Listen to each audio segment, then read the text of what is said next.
by the way. Just got here.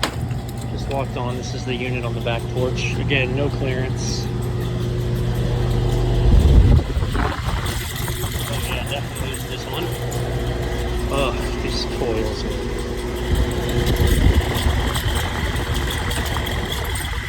Good times. So, carrier quarter. Ooh, did you hear that? We had a compressor just chunk out. Carrier quarter horsepower. Unless you're putting in the OEM quarter horsepower on a carrier, you always got to step it up one. So, a quarter horsepower OEM gets replaced with a third. A third horsepower gets replaced with a half horsepower gets replaced with a 3/4. So I definitely have the motor. I'll change this one for sure, but let's figure out why we just dropped out. Because based on what I'm feeling here, we didn't drop out from high head pressure, because now actually we don't have any heat at all. So, oh, compressor just started. Let's see what's going on. Let's move our keg, huh? All right. We have one stage running. This one, which is going to be first stage. She's running. Second stage is not running. Probably both should be. Doing my best to keep this clogged up. This is the worst carrier design ever. So we just, I tested it. We were just off on a high pressure safety. Y2 is not being called, right? So the reason second stage isn't calling is it's not being asked to. But first stage is cycling on and off, and it's cycling on and off on high head pressure. And I tested that by ever so slightly touching, no, that's my fault. There you go. Testing those probes. And I had 24 volts across, meaning the probe itself was the reason we weren't running. So I'm going to slap my testo on there. We're going to see what the pressures really are. Now we're going to see if that switch has just gone bad. Gosh, it just doesn't feel like we're off on high pressure. Okay, second stage just kicked on. I've got gauges on the first stage, and I'll tell you, there's nothing that this should be cutting off on. She's running beautiful, like 375. It's 410. She's running low head pressure because it's not hot out today. 375, 120. Look.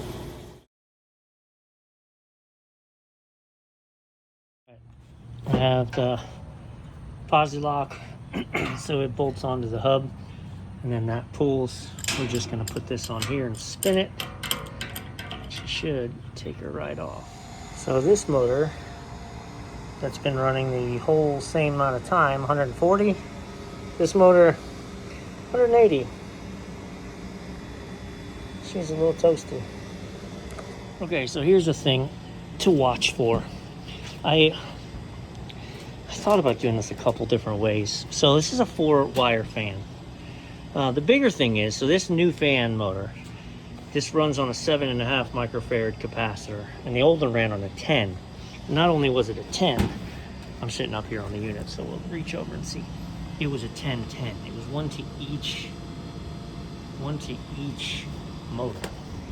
So the way a 2-wire works is there's 2 brown wires out, and the brown and white wire supplies power, and the brown one brings it back. So it's actually pretty simple. You could just put the regular 2 wires on, and then run your brown and white into one side, your brown into the other, and you're good. But the problem is it didn't reach. I didn't want to mount it somewhere in there. So instead, I opted with going for the original, which I chased back to this. Okay? So all we need to do is these yellow wires coming in, that's what's bringing power into the cap. There's one more empty terminal. I'm going to jump off of that into my 7.5, and then that'll run out of my 7.5, and it'll work. And if that doesn't make any sense, I'm sorry. All right, let me back out and make this make sense. You need to send voltage into this so it can send it out and jump the motor. So these yellow wires are what's bringing the power in, and then it was then it was jumping out on here. So now, this is just a wire nut. So these are bringing voltage in. I'm stealing that voltage. I'm running it into this and out to my brown on the fan. So, and I'm gonna bracket that in right there. And I'm actually gonna write in Sharpie that this is for that fan. Yeah, 3, 2, 1, maybe it won't blow up. Here we go. So the fans come on a pressure, and I don't know whether I'm gonna have to jump otherwise.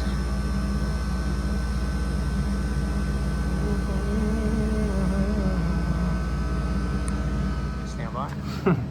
It's very symmetrical, but it's spinning the wrong way.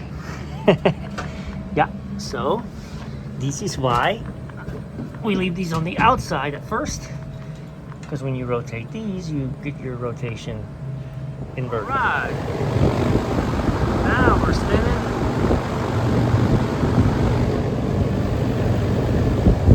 So she just fired up on her own. I know the frame rate's funny here. Let me change the camera manual. Look, it looks like it's not. They are both spinning in this direction and building up to full speed. Now we're gonna let this run single stage for a little while. I'm gonna watch the pressures on the Testo app on my phone, and we'll see if it drops out again. Because it was pretty consistently dropping out. And then second stage kicked in and it didn't at all, so I'll keep you posted. We've been running for a hot while. Pressures are good. Oh, I just shut this up with my... I shut it up with my Testos in there. Pressures are good. So we're gonna take my Testos off. No more grinding on the motor. You know, then the question is like, whoa, do you do both at once? It's not overamping. I don't see any reason to.